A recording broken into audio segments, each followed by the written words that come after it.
Est-ce que quelqu'un comprend avec moi? Dieu nous a volontairement, expressement rendus intelligents, à dessein. C'est-à-dire, il y a un but pour lequel Dieu nous a donné ce que l'on appelle de l'intelligence. Et vous allez remarquer, la Bible elle-même dit une chose extraordinaire. J'aime beaucoup ce que la Bible dit dans le psaume 8 et dans le psaume 104. Vous voyez qu'avant même que nous allions dans le livre des psaumes, si nous commençons depuis la Genèse, on nous parle de Dieu comme d'un Dieu travailleur. Un Dieu travailleur. Dieu n'est pas au chômage. Dis à ton voisin, Dieu n'est pas au chômage. Ton voisin qui ne veut pas dire ça, dis-le lui, Dieu n'est pas au chômage. Alléluia. Acclame encore un peu le Seigneur, s'il te plaît. Et oui, bien-aimé dans le Seigneur, Dieu n'est pas au chômage. Dès les premiers versets de la Bible, dès les premiers, on te parle d'un Dieu travailleur. Quand nous lisons Genèse chapitre 1, à partir du premier verset, on te parle du travail que Dieu a accompli. Et vous savez que nous ressemblons à Dieu. Et vous savez que Dieu nous appelle à l'imiter. Qui sait qu'il faut imiter Dieu? Est-ce que vous savez que même involontairement, tous nous imitons Dieu? Si vous avez des enfants, vous êtes vous-même l'enfant de Dieu. Vous comprenez ça? Donc vous imitez par exemple la paternité de Dieu. Le fait que vous preniez soin de vos enfants, c'est le fait de prendre soin, c'est le fait que Dieu prenne soin de vous. Le fait que vous preniez soin de votre mari, c'est le fait que vous, l'attitude que vous avez vis-à-vis de Dieu, parce qu'Éphésiens chapitre 5 vous explique que nous sommes l'épouse de Dieu. Et si vous êtes un homme, que vous prenez soin de vos enfants, de votre femme, c'est Dieu qui prend le soin de l'Église. Donc nous imitons Dieu. Dieu nous a créés à son image, selon sa ressemblance, et il a voulu de manière implicite que nous l'imitions. Et je pense même que de façon explicite aussi, l'apôtre Paul le dit. L'apôtre Paul nous encourage souvent à l'imiter comme lui, il imite Christ. Quelqu'un comprend ça? Amen. Donc on vous présente d'abord un Dieu qui est esprit, et l'une des premières actions qu'il mène, c'est de mettre de l'ordre.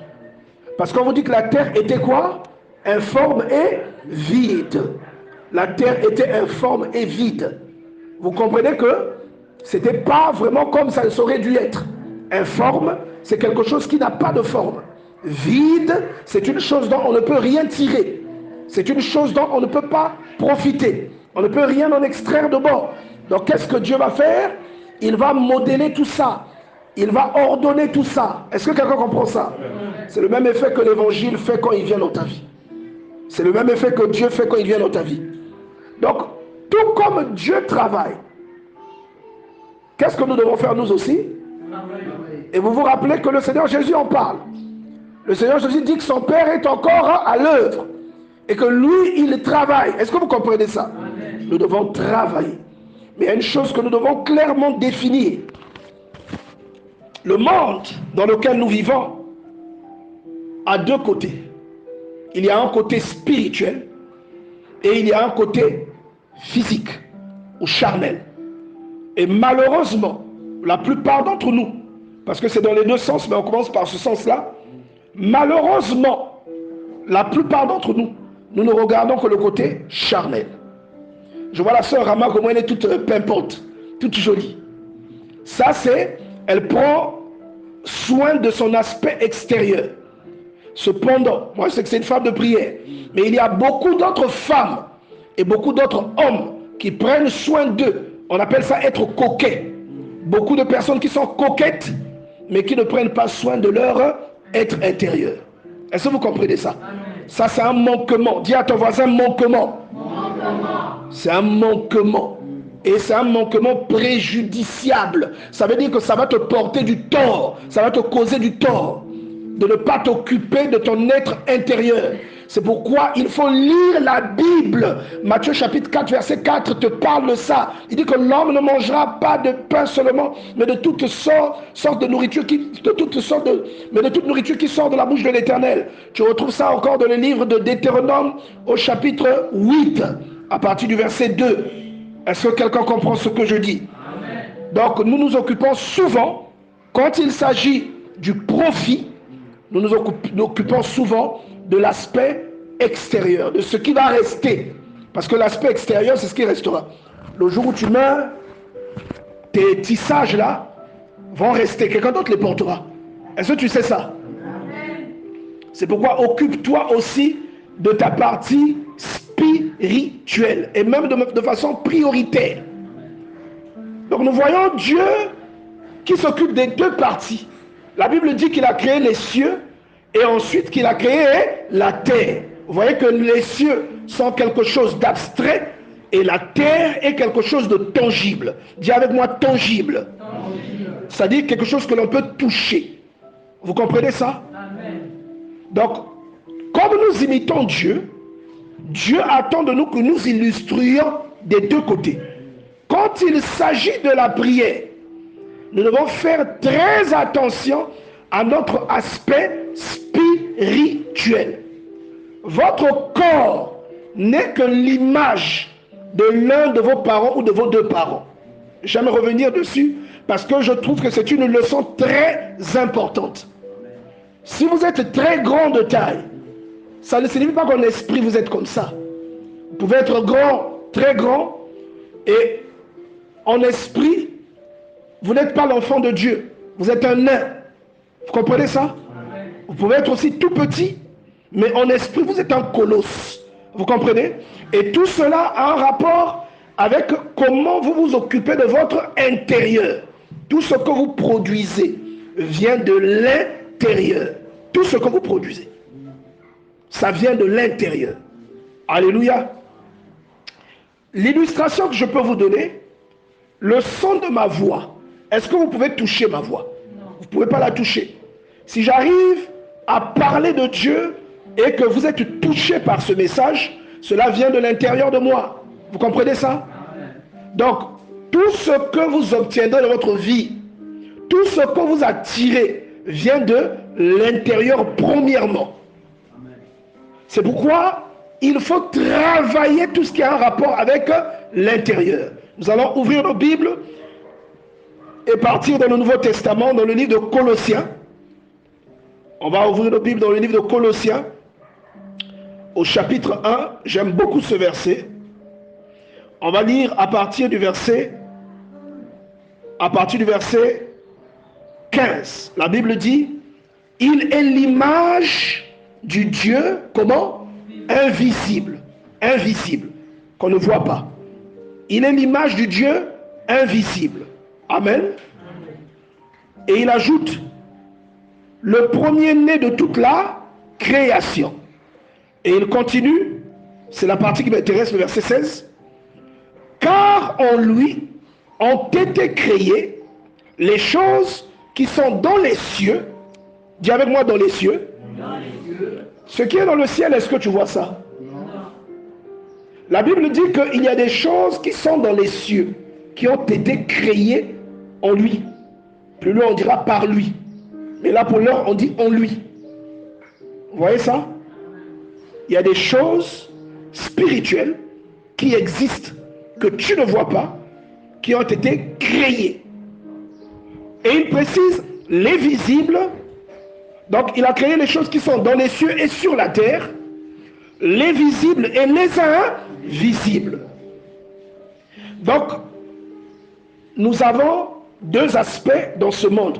On appelle ça une dichotomie. Dis avec moi dichotomie. Ça veut dire deux côtés. Donc chaque fois que tu marches, tu te réveilles, tu marches. Il faut savoir que tu es régi, ta vie est régie par une dichotomie. Il y a un aspect invisible et il y a un aspect visible. Il y a un aspect spirituel et il y a un aspect charnel. Vous comprenez ça? Et nous avons quelqu'un qui nous montre l'exemple qui s'illustre comme un travailleur qui travaille des deux côtés, pas d'un seul côté. Dieu ne travaille pas seulement du côté spirituel. Est-ce que quelqu'un comprend ça? Amen. Qui a fondu la mer en deux? Oui, mais la Bible ne dit pas que c'est Moïse. Hein? La Bible, dans Exode 14, dit, Dieu dit à Moïse, étends ton bâton et fends la mer. Mais quand Moïse a étendu le bâton, la Bible dit quoi? Dieu souffla sur les eaux. Donc, qui a fondu la mer? Vous comprenez que Dieu n'agit pas seulement dans l'invisible. Il agit aussi sur ce qui est matériel. Vous comprenez ça? Donc, le monde a ses deux côtés et il y a des intrusions du spirituel, parfois dans le visible. Vous comprenez ça? Dieu peut interagir en passant par quelqu'un dans ce qui est spirituel. Dieu peut interagir à l'intérieur. Nous avons le témoignage de la sœur Exaucée à qui on a dicté la guerre d'Algérie au bac par une personne qu'elle ne voyait pas. Est-ce que vous voyez ça? C'est une intrusion. Mais le samedi passé, je disais qu'il y a des cas particuliers et des cas généraux. Le pain de proposition ne devait être mangé que par des prêtres. Mais dans la Bible, il y a un cas particulier où nous voyons David manger ce pain.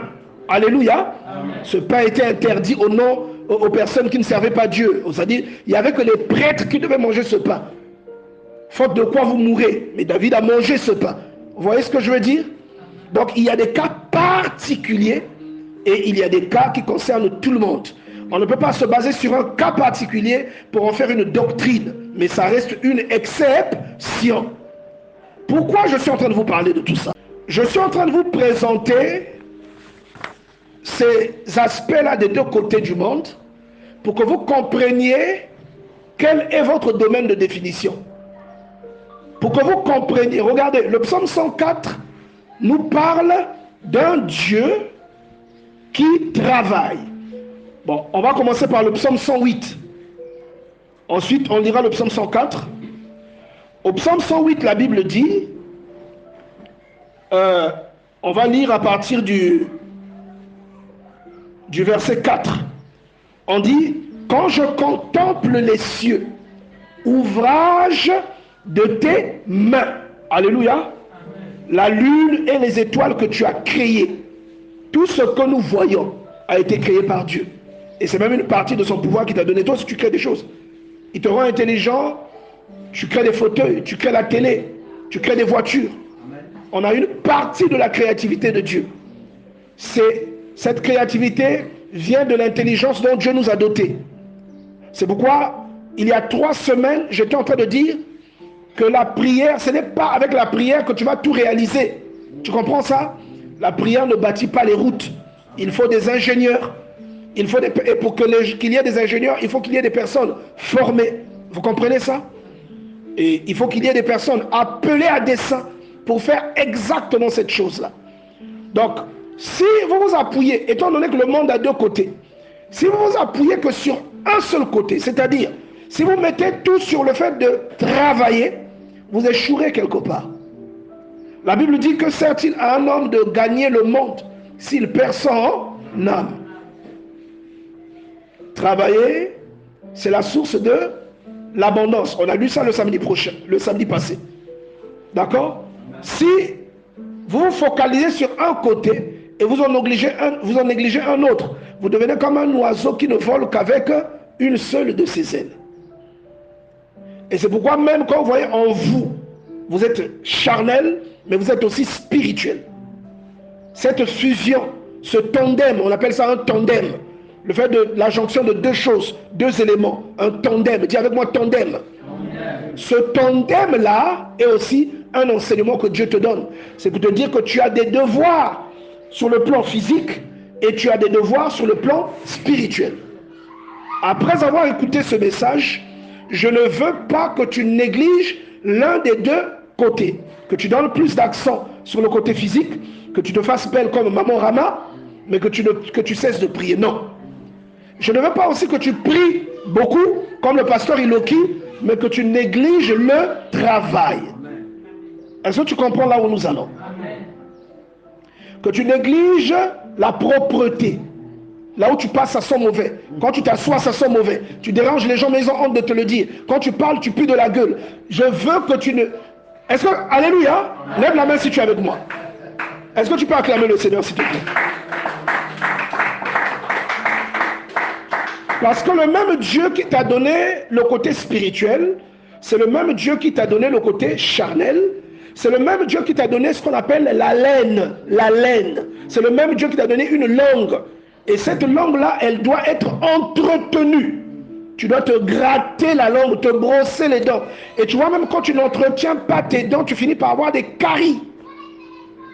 Vous comprenez que c'est le même Dieu qui te veut assidu du côté spirituel, c'est le même Dieu qui te veut assidu du côté charnel. Est-ce que jusque-là, tu suis là où on est en train de partir? S'il n'y avait pas de couturier, tu serais habillé en peau de banane. Ou tu aurais un cache-sexe. Comme dans certains pays qui vivent encore, je ne sais pas à quelle époque, quand vous allez en Australie, il y a des tribus qui se baladent encore nus. Les papas et les mamans sont là, ils sont nus. Vous voyez ça? Donc le même Dieu t'a donné la possibilité de ressentir des émotions. C'est Dieu qui t'a donné l'émotion qu'on appelle la honte. Lorsque Adam s'est retrouvé nu, il s'est rendu compte qu'il était nu, il a éprouvé la honte, n'est-ce pas? Amen. Et qu'est-ce qu'il a fait? Il a bricolé lui-même des vêtements avec des feuilles. C'est Dieu qui est venu lui fabriquer des vêtements en peau d'animaux. Mais tu vois que lui-même a eu un réflexe de s'habiller pour cacher sa nudité. Donc, s'il n'y avait pas de couturier, s'il n'y avait pas de personnes avec une compétence intellectuelle pour leur permettre de faire la couture, aujourd'hui, je ne sais pas ce que tu porterais. Est-ce que quelqu'un comprend ça? Donc le même Dieu veut que tu prennes soin de toi, de ton aspect extérieur, autant que tu prends soin de ton aspect spirituel. Alléluia. Est-ce que quelqu'un comprend ce que je suis en train de dire? Alors, quand nous lisons, la Bible dit, quand je contemple les cieux, ouvrage de tes mains, la lune et les étoiles que tu as créées. Donc, il a créé les étoiles. Dieu n'est pas au chômage. Dieu est un travailleur. Vous comprenez ça? Et j'aimerais redéfinir quelque chose. Être au chômage, ce n'est pas ne pas avoir un emploi séculier. Ce n'est pas ne pas avoir un emploi dans le monde. Vous comprenez ça? Ce n'est pas parce que vous ne travaillez pas dans une usine que cela signifie que vous êtes au chômage. Non. Vous pouvez être votre propre employé. Vous pouvez être votre propre patron. Quelqu'un comprend ça? La maman qui vend le manioc ou les beignets n'est pas au chômage. C'est une entrepreneuse. Est-ce que quelqu'un comprend ce que je dis? Ça veut dire que, qu'est-ce que je suis en train de te dire? Dieu n'a jamais voulu que toi, qui me regardes là, que tu sois au chômage. Ce que tu appelles chômage, c'est la porte que Dieu a ouverte pour que tu entreprennes. Ce que tu appelles chômage, c'est la voie qui connaît le KFC. Le KFC. On connaît tous le KFC. Le monsieur qui a créé le KFC était un colonel qui avait tout perdu dans sa vie. Il avait tout perdu et un jour, il a eu une inspiration. Il a fabriqué cette recette du poulet KFC que je vous souhaite de goûter un jour. Très bon poulet. Alors, il a fabriqué ça et ensuite, il a fait du porte-à-porte pour proposer sa sauce à des personnes, à des inconnus. Vous comprenez ça? Et bien entendu, comme vous pouvez le supposer, il s'est fait refouler plusieurs fois. Il s'est fait rejeter plusieurs fois. Et c'est pourquoi je suis en train de te demander, toi, ce que tu as tenté de réaliser et que tu as échoué, tu as tenté ça combien de fois? Avant de dire que Dieu ne veut pas.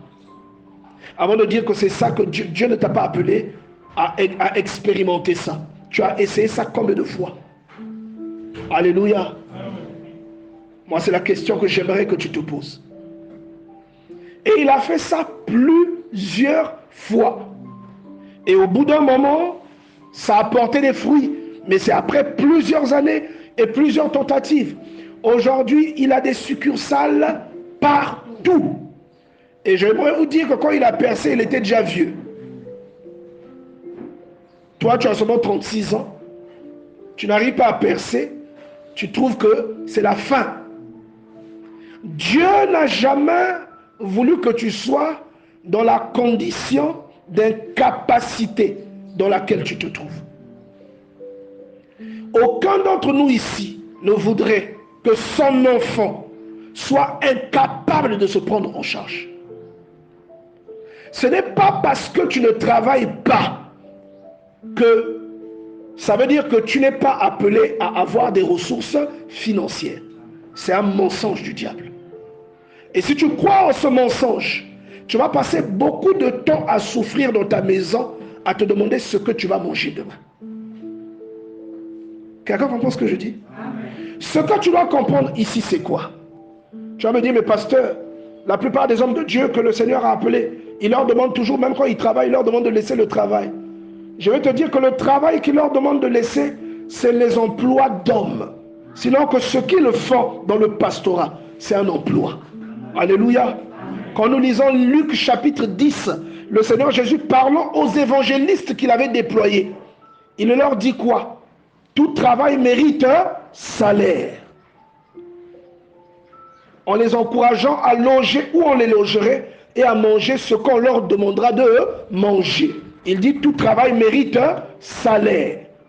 Donc quand vous voyez le pasteur Iloki, là où il n'est pas au chômage. Est-ce que quelqu'un comprend ça? Amen. Il n'est pas au chômage. Le pasteur Iloki. Il a un travail. Et c'est avec ce travail que vous voyez qu'il est toujours bien habillé. C'est avec ce travail que vous voyez que sa femme est toujours bien habillée. C'est avec ce travail qu'il arrive à exercer l'hospitalité, la libéralité, à payer sa dîme, à payer ses offrandes. C'est avec son travail qu'il le fait. Alléluia. Amen. Ça, c'est le premier aspect que j'aimerais que tu comprennes. Alléluia. L'ouvrage, c'est quoi? Le travail. Il n'est pas normal que tu n'aies pas de travail. Il n'est pas normal que tu n'aies pas de travail. Je ne dis pas qu'il n'est pas normal que tu n'aies pas un emploi. Il y a une différence entre un emploi et un travail. L'emploi, c'est là où tu es employé et qu'à la fin du mois, tu es rémunéré. Mais le travail, c'est ce que tu fais et qui engendre l'abondance. Est-ce que quelqu'un comprend ça? Lève la main si tu as compris ce que je dis. Si tu ne travailles pas, c'est une malédiction.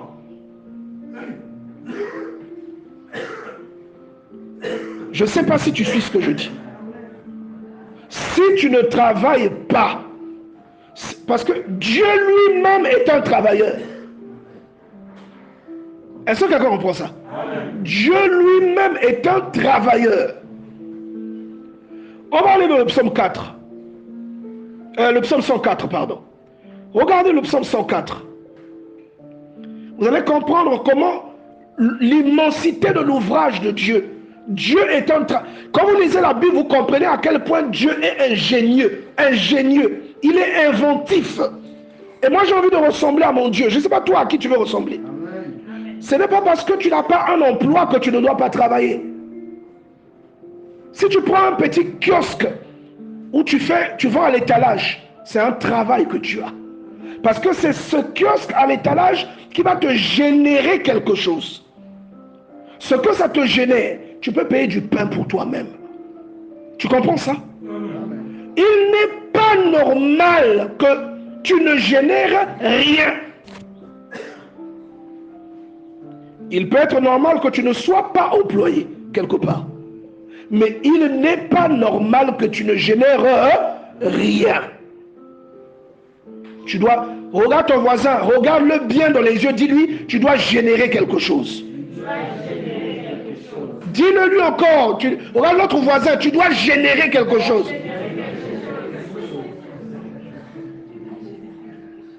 La Bible nous enseigne de plusieurs manières. Dieu a volontairement placé en nous une faculté de procréation.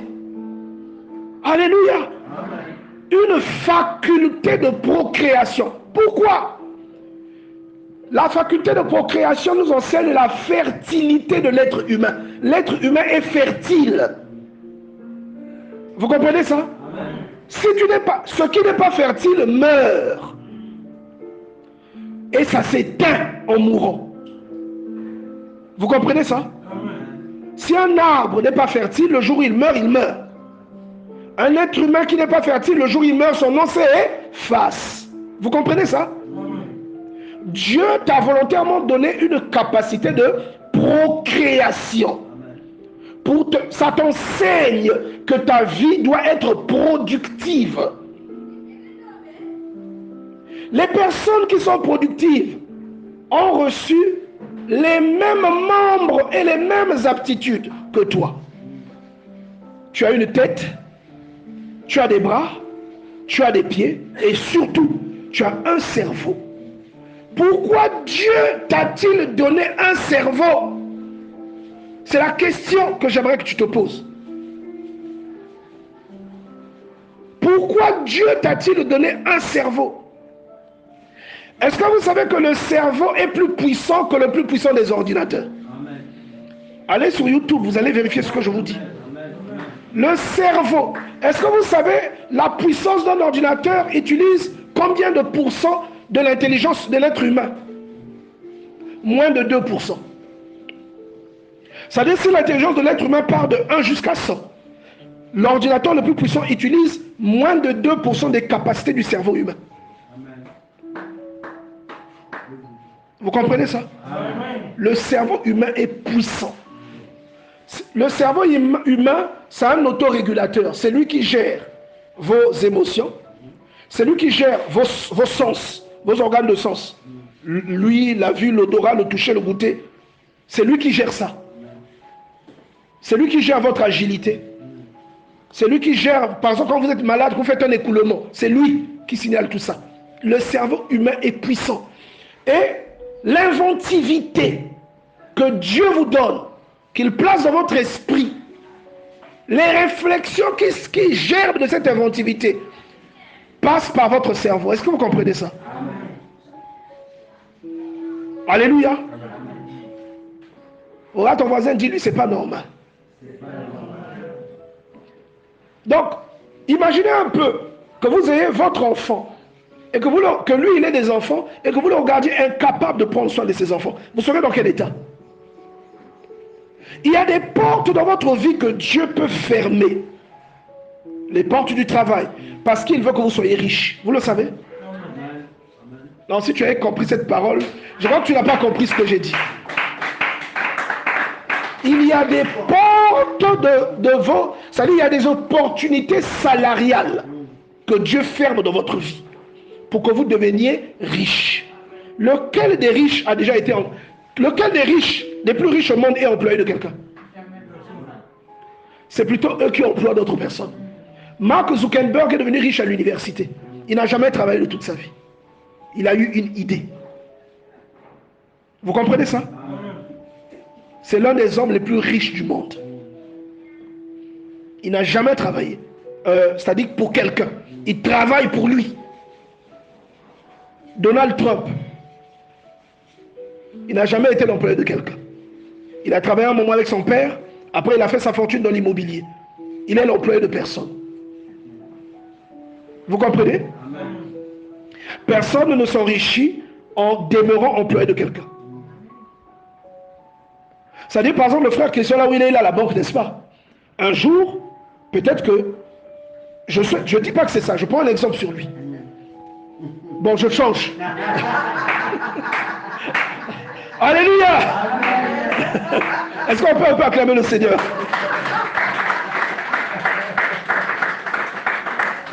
Je prends un exemple lambda. Je prends le frère Anissé. Vous savez que lui, il ne travaille pas à la banque. Si le frère Anissé travaille à la banque, un jour, la banque peut le licencier. Pas parce qu'il a mal agi, mais parce que c'est une période de compression. Ils font ce qu'on appelle le saving cost, c'est-à-dire ils veulent ils veulent économiser de l'argent, ils vont libérer certains postes. Et en libérant ces postes, le frère Anissé va se retrouver au chômage. Il peut se dire que Dieu ne l'aime pas. Alors que c'est parce que Dieu l'aime qu'il l'a envoyé là-bas. C'est parce que Dieu l'aime, c'est parce que Dieu veut que ses enfants soient heureux qu'il lui a pris son travail. Et qu'est-ce qui va se passer? S'il est connecté à Dieu, il aura une inspiration au cours de laquelle il va réfléchir à ouvrir une microfinance. Parce qu'il a lui-même été banquier. Il connaît les rouages. Il peut demander un crédit. Parce que s'il a été intelligent et organisé, il aura mis de côté de l'argent. Et puisqu'il est intelligent, il aura mis de côté une activité pour avoir une seconde source de revenus. Vous comprenez ça? Cette seconde source de revenus va lui susciter une indépendance financière. Il ne comptait pas que sur son salaire. Il s'est fait de l'argent. Et il a pu s'acheter une maison. Il va prendre d'abord sa maison. Utiliser cette maison comme le siège social. Vous savez, la plupart des chrétiens sont pauvres parce qu'on n'enseigne pas ces choses dans l'église. Qui rend intelligent? Job 32, verset 8. Qui rend intelligent? C'est l'Esprit de Dieu. Alléluia. C'est l'Esprit de Dieu qui rend intelligent. Même quand vous êtes un athée, c'est l'Esprit de Dieu qui vous rend intelligent. Il y a des gens qui commencent leur commerce en vendant des bananes, d'autres en vendant des oranges. Aliko Dangote a commencé en faisant des petites transactions de ciment. Regardez ce qu'il est devenu aujourd'hui. Et c'est dans votre travail que Dieu vous bénit. Et je vais vous dire une chose. Tant que vous n'êtes pas sage, quand je parle de la sagesse, je parle de votre capacité à vous orienter et à vous organiser. Tant que vous n'êtes pas sage, que vous ne savez pas organiser vos finances, Dieu ne vous bénira pas. Votre bénédiction ne sera pas effective. Parce que Dieu c'est-à-dire que Dieu lui-même est organisé. Comme vous lisez Exode 25, que le peuple apportait des offrandes pour qu'on puisse bâtir le temple. Qu'est-ce qui se passe? Les gens qui bâtissaient le temple sont allés dire à Moïse, ce dont nous avions besoin pour bâtir le tabernacle a déjà suffi. Demande au peuple d'arrêter d'apporter leur richesse. Est-ce que vous comprenez ça? Dieu n'est pas dans le gaspillage. C'est pourquoi quand Dieu t'appelle et que tu fais n'importe quoi, tu es frappé sévèrement. Parce que c'est comme du gaspillage. Donc Dieu, derrière ce que toi tu vois comme... Pour faire du bien à Joseph, Dieu a fait quoi? Il lui a fait mal. Quelqu'un comprend ce que je dis? Pour faire du bien à Joseph et à Jacob et à ses enfants. Jacob, la Bible dit qu'il a porté le deuil de Joseph longtemps. Pensant que Joseph était mort, dévoré par un animal sauvage. Mais est-ce que Joseph était mort? Non. Pourquoi Dieu avait fait ça? Pour les sauver de la faim. On va même dire de la famine. Pour les sauver, Dieu leur a déchiré le cœur. Joseph a dû beaucoup pleurer son père. Son père l'aimait beaucoup. Il n'avait plus de maman. Est-ce que vous comprenez ça? Il n'avait plus de maman. Sa maman est décédée quand son petit frère est né, Benjamin. Donc son père l'aimait beaucoup. C'est pourquoi vous voyez la Bible dit qu'il lui a donné une tunique multicolore qui a suscité la jalousie de ses frères. Mais pour lui faire du bien, pour élever Joseph, qu'est-ce qu'il a fait? Il l'a envoyé en esclavage dans la maison de Potiphar. Pourquoi? Parce qu'il fallait que la femme de Potiphar... Bien aimé, voilà, le samedi passé, je te disais, tu dois être beau. Amen. Dieu est beau. Hein? Tu vas me dire, non, Ésaïe 53, arrête-moi ça. Dieu est beau. Alléluia. Amen. Donc arrête de voir les esprits de sirène partout. Tu vois une soeur qui est jolie, oh ça l'esprit de sirène. Arrêtons ça. Dis à ton voisin, arrêtons ça. Arrêtons ça. Dieu est beau. Amen. Et Dieu fait attention. Regardez, la Bible, il y a quelques personnes qui sont citées dans la Bible comme étant beaux. Comme étant belles. La Bible cite Moïse. On dit que Moïse était beau. La Bible cite David. On dit que quand Samuel est venu le oindre, il dit l'enfant arriva, il avait un beau visage et des beaux yeux. Il était beau. On cite Saül comme étant quelqu'un de beau. Il était plus grand de taille que tout le monde et beau de visage. On cite Absalom comme quelqu'un de beau. Pourquoi la Bible cite ça? On cite Joseph. La Bible dit, or Joseph était beau de corps et beau de quoi? De taille. Était beau de visage et beau de taille. Est-ce que vous comprenez ça? Donc toi aussi. Parfois tu es beau, mais ta beauté est cachée derrière la saleté. Et la négligence. Je te dis. Tu es sale. Je sais pas. Parfois ta femme est belle, mais sa beauté est étouffée. Parce que tu n'arrives pas à prendre soin d'elle. Tu vois? Dieu est beau. Et toi aussi, il faut que tu le deviennes. On dit que quand Joseph est entré chez Potiphar, sa beauté a troublé la femme de Potiphar. Sa beauté a troublé la femme de Potiphar. Et Dieu savait qu'il fallait que Joseph devienne esclave. Il savait qu'il fallait qu'il aille en prison. Pourquoi? Il voulait lui faire du bien. Pas seulement à lui, mais à toute sa famille. Parce que c'est parce que Joseph a vécu ça que sa famille a été sauvée de la famine. Donc, le frère Anissé peut perdre son travail parce que Dieu l'aime. Il y a un frère qui est en train de galérer, il pleure. Il ne comprend pas que la galère là, c'est pour qu'il réfléchisse. Lui, il dit que Dieu ne l'aime pas. Il y a une soeur qui galère, elle se dit que les autres ont quelque chose, moi je n'ai rien. Ma soeur, c'est parce que Dieu t'aime que tu es en train de vivre ça. Amen. Pour t'en sortir, tu n'as pas obligatoirement besoin d'être employé quelque part.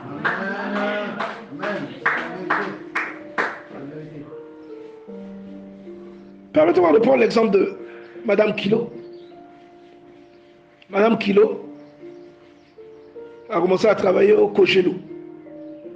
Après, tu sens que la personne, elle n'aime pas trop ça. Il y a des gens comme ça. Hein? Et elles ont le business. Madame Kilo a commencé le business depuis qu'on était au collège. Dieu seul sait combien de yaourts j'ai volé.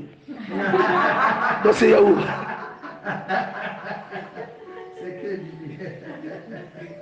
Alléluia. Combien de croquettes, combien de galettes j'ai volé.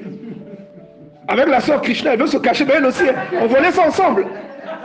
On vole, on mange, on jette sous le lit. Elle était au collège, on était au collège tous. Hein. Elle était déjà dans l'entrepreneuriat. Je sais que la sœur Zoé aussi est comme ça. Vous voyez ça? Et Madame Kilo a toujours été comme ça. Elle va à Cotonou, elle va à Dubaï, donc elle a toujours été dans l'entrepreneuriat. Toujours. Et c'est comme ça qu'elle arrive à s'en sortir. C'est pas parce que tu ne travailles pas que ça veut dire que Dieu ne t'aime pas. C'est pas parce que tu ne travailles pas que ça veut dire que tu n'as pas la grâce. Non, je veux dire, c'est pas parce que tu n'as pas d'emploi que ça veut dire que tu n'as pas la grâce. Mais tu te retrouves en difficulté, non pas parce que tu n'as pas d'emploi, mais parce que tu ne travailles pas. Tu dois travailler. Dis à ton voisin, tu dois travailler. Travailler, c'est quoi? Si tu es un homme, apprends même la menuiserie. Apprends la soudure. Va faire la soudure industrielle. Vends les médicaments. Moi, je connais quelqu'un qui vend les médicaments à côté du travail de ma femme. Il a payé une voiture avec laquelle il fait toutes ses courses derrière l'argent des médicaments. Il fait voyager ses enfants derrière l'argent des médicaments. Mais les médicaments rapportent. J'ai vu comment ça se passe. Ça rapporte, les gars. Vends les médicaments.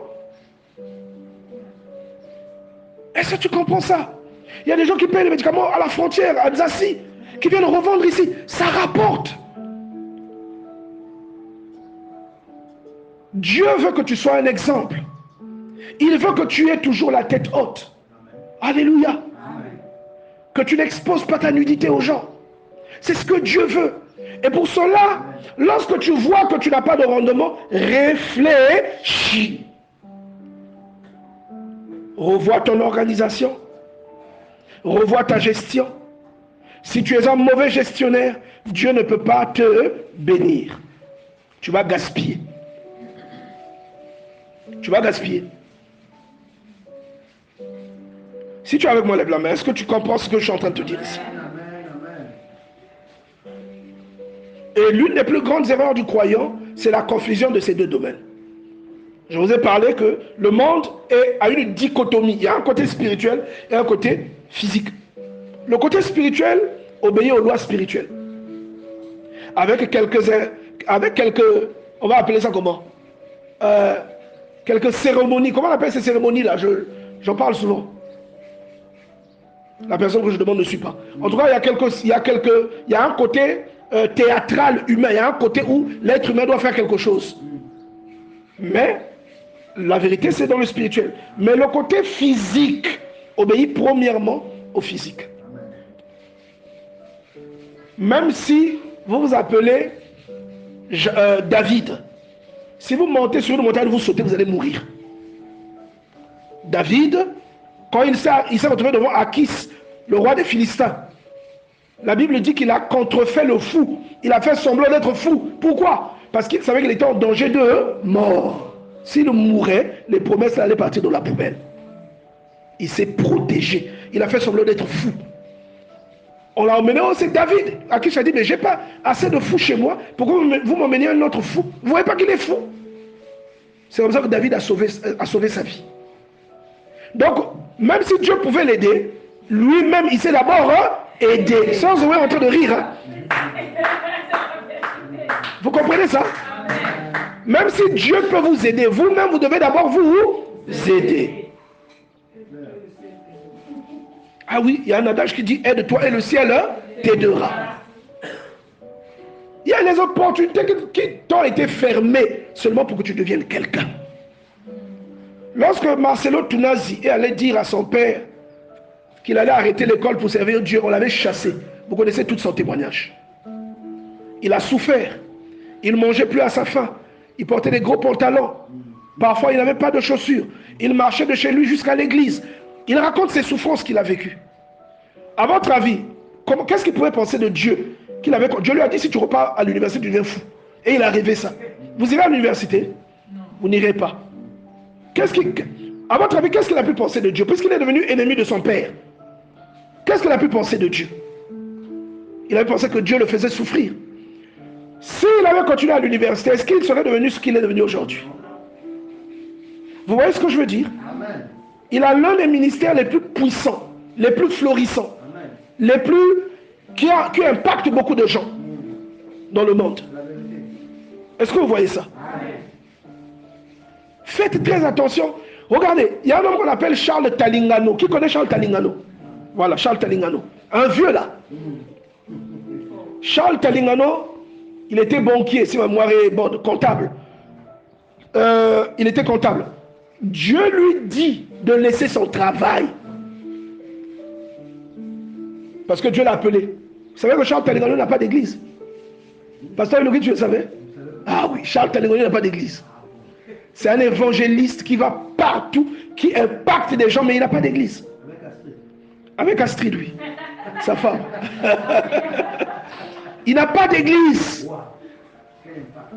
Dieu l'a rendu puissant dans son enseignement, dans les signes et même financièrement. Dieu lui avait demandé d'arrêter son travail, son emploi, de quitter son emploi. Il a dit à Dieu, il a dit à Dieu, il n'y a pas de souci. Maintenant, c'était sa femme. Il fallait convaincre sa femme.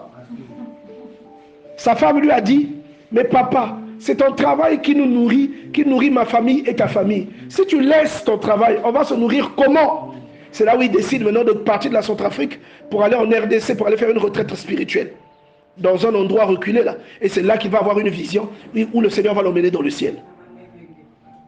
Est-ce que vous voyez ça? Regardez Charles Talingano, c'est l'ami des présidents de la République. C'est un homme que les présidents lui offrent des choses, des maisons, il impacte et on lui offre des choses. Est-ce que vous comprenez? Mais Dieu lui avait demandé de laisser son travail. Regardez Ivan Castanou. Il a l'un des ministères les plus populaires et qui a impacté le plus de gens en francophonie. Est-ce que vous voyez ça? Ivan Castanou, je me rappelle toujours de son témoignage où il expliquait que lorsque le plan de compression avait été dit dans l'entreprise où il travaillait, tout le monde paniquait. Mais il a dit, mais moi je suis un enfant de Dieu. Quand il y a un obstacle, je sais que Dieu est en train d'ouvrir une autre porte là où je dois aller. Alléluia. Il dit, je suis un enfant de Dieu. Aujourd'hui, c'est un millionnaire. Amen. Mais quand il travaillait, il n'était pas millionnaire. Aujourd'hui, il a des entreprises qui rapportent des millions d'euros. Est-ce que quelqu'un comprend ça? Amen. On lui avait demandé de laisser son emploi. Quand tout le monde paniquait, lui, il a dit, j'ai fait mes affaires, je suis parti. Je savais que Dieu m'appelait. Et c'est là qu'il est devenu pasteur à plein temps.